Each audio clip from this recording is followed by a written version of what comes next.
जैरो कृष्ण तैरो अर्जुन, सुना आप भी। दोनों को राजाई कपड़े पड़े हैं, राजाई मुकुट भी पड़ा छठ।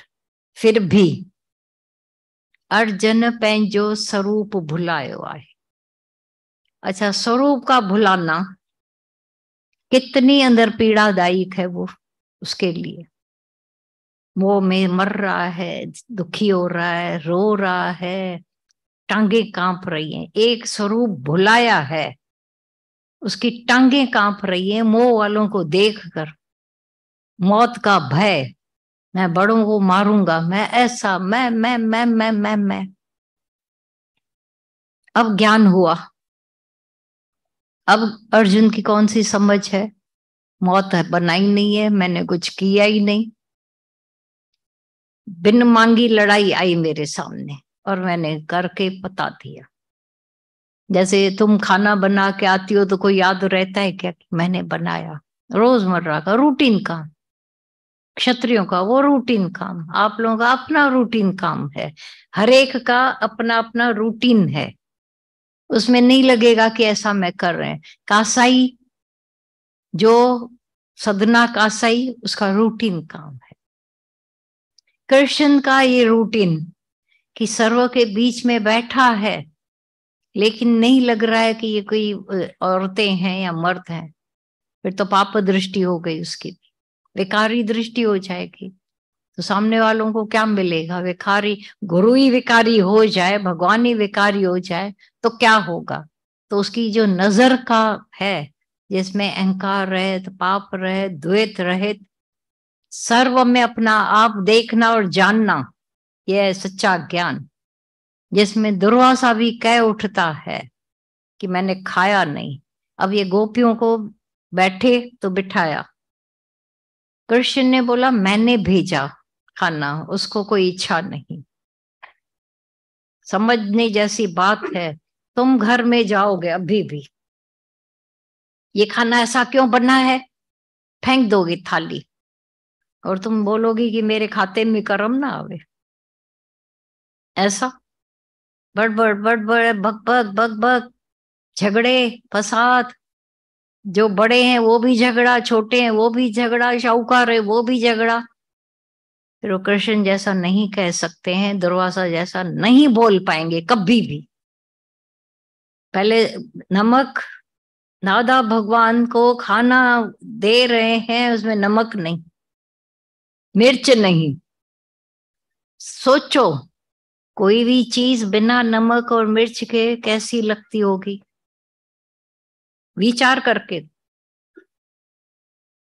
करके देखो कि वो तुम एक दिन नमक के सिवाय खाओ, पता पड़ जाएगा। वैसे लगेगी जैसे घास खा रहे हैं। और दादा का सालों, गीता भगवान ने सालों खाया। तो कह सके, दुर्वासा की तरह कह सकेगी मैं निरारी हूं, मैंने कभी कोई खाना खाया ही नहीं है। क्योंकि अपनी इच्छाई जलाती है, मारती है, दुखी करती।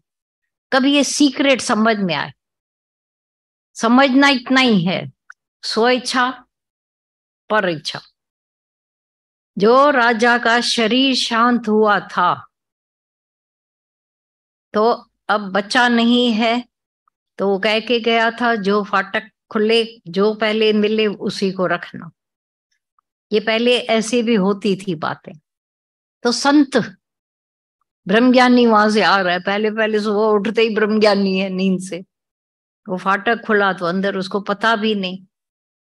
बोला चलो, कहाँ चलूं? महलात में। मेरा क्या काम है? बोला ये राजा का था, ऐलान किया हुआ था कि जो पहले आएगा। ये खाली हम लोगों के बीच में पता था। अब आपको चलना ही है, राजा ही संभालनी है। उसने बोला मेरा क्या काम है, मुझे नहीं आना है। बहुत जिद हुआ, तब उसने अंदर विचार करके देखा, मुझे इच्छा नहीं है। अब यहां देखना, ध्यान देना, ये स्टोरियां नहीं होती है जो आप स्टोरी करके सुनते हो। स्टोरी बड़ा संदेशा देती है, वो देखना का, वो हमारे जीवन से ही लागू होती। भाई मुझे इच्छा नहीं है, अब पर इच्छा, परमेश्वर की इच्छा से उनको बोला मुझे राजाई का बस कुछ भी नहीं, ABCD नहीं पता। बोला वो सारा हम आपको दिखाते रहेंगे। राजाई बहुत अच्छी चलने लगी, ब्यूटीफुल, सब खुश थे। सालों तक होता रहा राज्य। तब उसने एक दिन किसी राजा ने सुना भाई ये कोई आया है ज्ञानी, ज्ञानी भी कोई राज्य चलाएंगे, मैं हमला करता हूं जाकर। आया, शहर के बाहर डेरा डाला। इसने पूरा पूछा पहले, आर्मी कैसी हमारे पास? बोला बहुत अच्छी तैयार है, हमला करें? करना ही पड़ेगा। बोला ठहरो, वो राजा कैसा है? अच्छा है। पब्लिक को कैसे रखता है? बहुत अच्छा। अब चलते हैं उसके पास। खुद राजा गया, यहाँ का ब्रह्मज्ञानी राजा गया उसके पास। ये तुम लोग सब सुन चुके हो, खाली अंदर की गहराई में जानना। हर उस पॉइंट के गहराई में इतना मनन करो, इतना विचार करो, पिछला अज्ञान तार तार हो जाए। यही करना पड़ेगा, तभी अंदर का अज्ञान खत्म होगा, नहीं तो वो फिर दुर्गुण रह जाएंगे। राजा से मिलने आया उसको, तो सबने बोला कि ये जो आ रहा है ऐसा कैसे आ रहा है, तैयार हो जाओ, तैनात। उस राजा ने बोला ये अकेला आ रहा है, कुछ आर्मी नहीं, कोई हथियार नहीं इसके पास, आ जाए मिले। बैठे।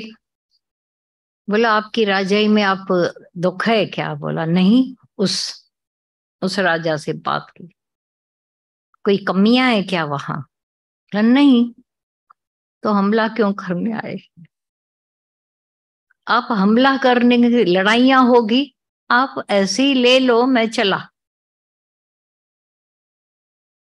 तो बोला, अब उसका माथा ठनका, आप इस राजाई में खुश नहीं है क्या? बहुत खुश हूं, आपकी प्रजा बहुत खुश है, सब कुछ अच्छा है, छोड़ने को क्यों आ रहे हो? बोला मैं ईश्वर इच्छा से बैठा था, अपनी कोई विल नहीं, अपने लिए तो था ही नहीं, क्योंकि राजाई बहुत सुंदर उसने की, पक्षपात रहित होकर। तो प्रजा तो खुश थी उससे, सब सब खुश थे। बोला सब खुश हैं तो छोड़ क्यों रहे हैं? वो राजा पूछ रहा है। बोला आप एक राजा हैं तो दूसरा चला जाए। ज्ञान चर्चा होने लगी, जो लड़ाइयां होती हो ज्ञान चर्चा हो गई। 1-2 घंटे बीत गए। ये आया, बोला अभी मैं जा रहा हूं वन की तरफ या कहीं भी। बोला मेरी राजाई भी आप लो। क्यों? मेरी राजाई में भी तो जरूरत है आप ज्ञानियों की। कहीं पर भी जो ज्ञानी, एक जज ज्ञानी होए तो आप सोचो क्या करेगा। एक राजा ज्ञानी हो तो क्या करेगा। एक घर का बड़ा ज्ञानी हो तो क्या करेगा। विचार करके देखो। निस्वार्थ प्रेम भरी उसकी जो घर के बड़े ज्ञानी हो तो क्या करेंगे। एक दूसरे के पांव काटेंगे क्या घर में, या प्रेम से उनकी एक दूसरे की बात को समझेंगे। जिज्ञासु सत्यानाशी फिर भी करता रहता है, धीरे धीरे धीरे धीरे बनता जाता है। पर ज्ञानवान क्या करता है? किसी के पैर काटता रहेगा पीछे से? ये कैसे प्रोग्रेस कराता है? सारी दुनिया से उनकी करुणा और प्यार है, भाव है, इसीलिए उनके घर सुंदर चलते हैं, उनकी दुनिया बहुत सुंदर चलती है, क्योंकि अपनी अंदर की गंदी इच्छा नहीं है, द्वैत है नहीं, मैं मेरा ही नाम खाली होवे। उस ब्रह्म ज्ञानी ने ये सब दिखा दिया कि मैं अपनी इच्छा से नहीं आया हूं, इसीलिए मेरे लिए तो ये सुखदाई है, लेकिन राजा तुम आओगे तो दुख लगेगा। क्यों? क्योंकि आप इच्छा से आए हो, अपनी इच्छा, अपना राज्य को बढ़ाने के लिए आए हो, तो वहां तो दुख मिलेंगे। उस राजा का होश ठिकाने आ गया था। ये कोई राजाई या हमले ये नहीं है, उन सीक्रेट को, छोटी छोटी बातों को जाने। कि सत्संग सुनने के बाद हमारे अंदर क्या तब्दीली आई, देखने का नजरिया बदली हुआ।